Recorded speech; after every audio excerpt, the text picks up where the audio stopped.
Radhe Krishna dear all, कैसे हैं आप सब। आज हम करेंगे वोकेबलरी का पार्ट 10। फर्स्ट सेंटेंस देखते हैं। आप जरूरत से ज्यादा बोलते हैं। जरूरत से ज्यादा को हम इंग्लिश में कहते हैं more than necessary. You talk more than necessary. You talk more than necessary. Next sentence, उसने मुझे बातों बातों में सब कुछ बता दिया। बातों बातों में हम इंग्लिश में कहेंगे while talking। She told me everything while talking। Next sentence देखते हैं। आप क्या बड़बड़ाते रहते हो। आप क्या बड़बड़ाते रहते हो। बड़बड़ाने को हम इंग्लिश में ममर कहते हैं। What do you keep on mumbling? What do you keep on mumbling? Next sentence, मैं बस 20 मिनट लेट था और मैम ने मुझे डांट दिया। बस 20 minute late by only 20 minutes या फिर जस्ट 20 मिनट्स लेट। स्लैश है बीच में, आप दोनों में से किसी का भी यूज कर सकते हैं। I was just 20 minutes late and ma'am scolded me. हम थक गए हैं। हम थक गए हैं। थक गए, गेट टायर्ड।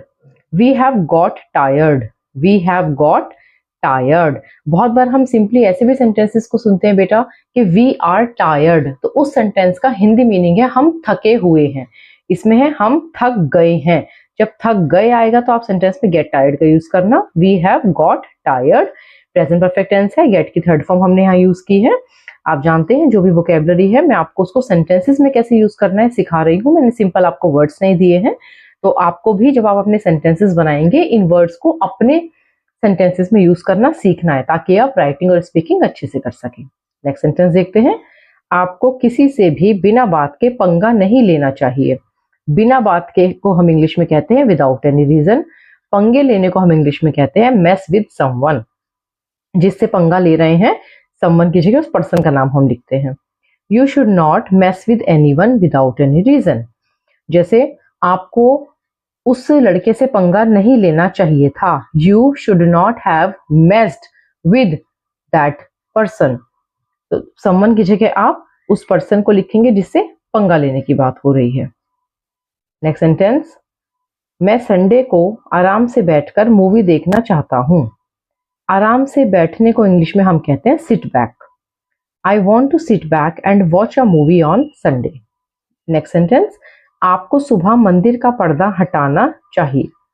पर्दे हटाने को हम इंग्लिश में कहते हैं ड्रॉ बैक द कर्टेन, और हम यहाँ मंदिर कह रहे हैं तो draw back the temple curtains. Translation देखते हैं हम इस सेंटेंस की। You should draw back the temple curtains in the morning. Next sentence, आपको सोने से पहले मंदिर का पर्दा लगाना चाहिए। You should draw the temple curtains before going to sleep. Draw the curtain होता है पर्दा लगाना और ड्रॉ बैक द कर्टेन होता है पर्दा हटाना। लोगों ने लॉकडाउन में खाने की चीजों को इकट्ठा करना शुरू कर दिया। जब हम कोई चीज इकट्ठा करते हैं, एक ऐसी वाली सेंस होती है जरूरत से ज्यादा, तो वो एक जमाखोरी वाली सेंस आ जाती है जिसे हम इंग्लिश में होर्ड कहते हैं। People started hoarding food items during the lockdown. वह ढोंगी है। ढोंगी को हम इंग्लिश में हिपोक्रेट या फ्रॉड कहेंगे। He is a hypocrite। Next sentence देखते हैं। बॉलीवुड भाई भतीजावाद से पीड़ित है। भाई भतीजावाद को इंग्लिश में हम नेपोटिज्म कहते हैं। से पीड़ित को हम इंग्लिश में सफरिंग फ्रॉम कहते हैं। Bollywood is suffering from nepotism. Next sentence, बच्चे पागल हो गए हैं। पागल होने को हम इंग्लिश में गो इनसेन या गो क्रेजी कहेंगे। The children have gone insane या फिर the children have gone crazy. आप कैसे भी सेंटेंस को बना सकते हैं। नेक्स्ट सेंटेंस देखते हैं।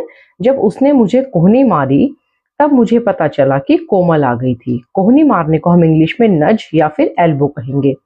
When he nudged me या when he elbowed me, I realized that Komal had arrived। Last sentence देखते हैं। मैं आपको यकीन नहीं दिला सकती हूँ। किसी को यकीन दिलाने को हम इंग्लिश में कन्विंस या अश्योर समवन कहेंगे। आई कांट कन्विंस यू या फिर I can't assure you. I hope आज वाले वोकेबलरी वर्ड्स आपको क्लियर हैं, लेकिन फिर भी अगर कोई प्रॉब्लम आप फेस करते हैं तो प्लीज आप कमेंट कीजिएगा। मैं कोशिश करूंगी आपके कमेंट्स का जवाब देने की। Thank you so much.